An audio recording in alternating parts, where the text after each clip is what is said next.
South Korea's foreign minister heading to the U.S. to tackle the fallout from the detention of hundreds of its citizens in the United States. This following an immigration raid on a Hyundai-LG battery plant in Georgia last week. 300 South Koreans were amongst 475 arrested last Thursday. U.S. officials called it the largest raid on a single site under the Trump administration's anti-immigration crackdown. Footage released by U.S. authorities showed detained workers in handcuffs with chains around their ankles. The site of the raid is a $4.3 billion project by Hyundai and battery maker LG Energy Solutions to build batteries for electric cars. The plant is slated to open next year. It's expected to generate thousands of jobs and produce batteries for 300,000 EVs per year. Details on how the workers may have breached immigration rules have not been released. Attention is now on the type of visas they might have used. South Korean lawmakers say some workers may have overstepped boundaries of a 90-day visa waiver program or a B1 temporary business visa. Experts, meanwhile, suggest that most of them likely had visas which did not allow for hands-on work. An H-1B visa would be required for manual work. An attorney noted that approvals have slowed since President Donald Trump returned to office. South Korea has been trying to finalize a trade deal with the U.S., and experts warn that the crackdown could disrupt investment plans in the U.S. or derail some projects altogether. Hyundai Motor is one of the biggest foreign investors in the U.S. and amongst several South Korean companies involved in the country's pledge of a $350 billion fund for the American market. Some staff reportedly been asked to suspend non-essential trips to the U.S. LGS, meanwhile, says it's delaying the start of production at the EV plant and postponed business trips to the U.S. Negotiations to arrange the release of the detained wrapped up yesterday, with Seoul planning to dispatch a plane to fly the workers back home this week. And Nick Harper joins us live from Washington, D.C. Nick, the official reason for South Korea's foreign minister going to Washington is to iron out any problems with visa programs with the United States. What can we expect from any talks Mr. Cho might have in the U.S.?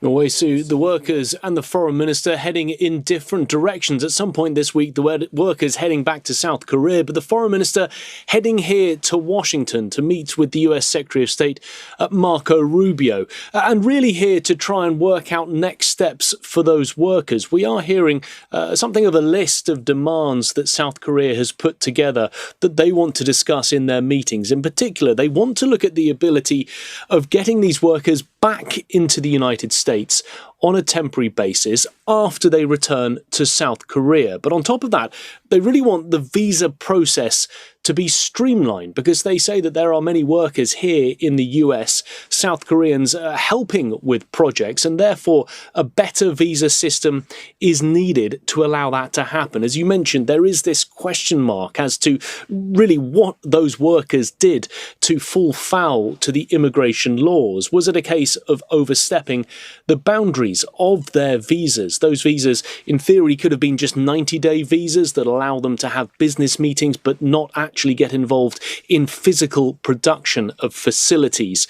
So therefore, the South Korean foreign minister will want to try and work out some of those details. But I think in many ways, there is a sense in South Korea that they have been betrayed by the Trump administration, because in recent months, South Korea has worked very hard to try and push stronger ties with the United States. Just 10 days ago, the president was here in Washington meeting with Donald Trump, both men speaking about how they wanted to work more closely together. And then just a couple of months ago, back in July, when the tariff deals were being organised, South Korea said that it would be spending $100 billion buying US energy and investing $350 billion in the US economy.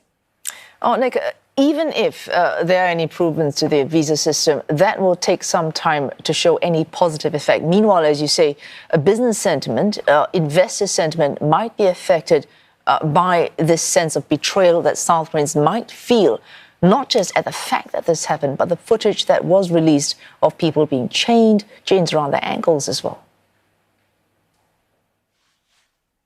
I think that's really part of the big problem here, Wei-Su, the way that those workers were treated. And I think other Asian allies who are already investing in the United States, or perhaps considering investments in the United States, might now have second thoughts. Donald Trump, in a social media post, said that he's calling on all foreign companies investing in the United States to respect the nation's immigration laws. He says that he's happy for them to bring workers in legally. But the bottom line here, he said, we ask in return that you hire and train American workers. But I think there is a suggestion that South Korea and Hyundai were finding it difficult to find skilled American workers who were able to help at this facility. So there has been these shockwaves in South Korea, shockwaves in the business community.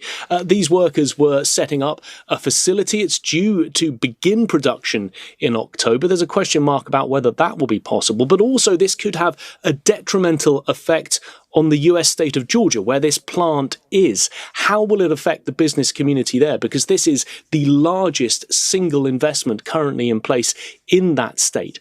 How will it affect the investment there, and how will it affect workers who are meant to be getting employed at this plant, which now could be delayed because of what we've seen take place? Wei-Su. Oh, thanks. Nick Harper there reporting live from Washington, D.C.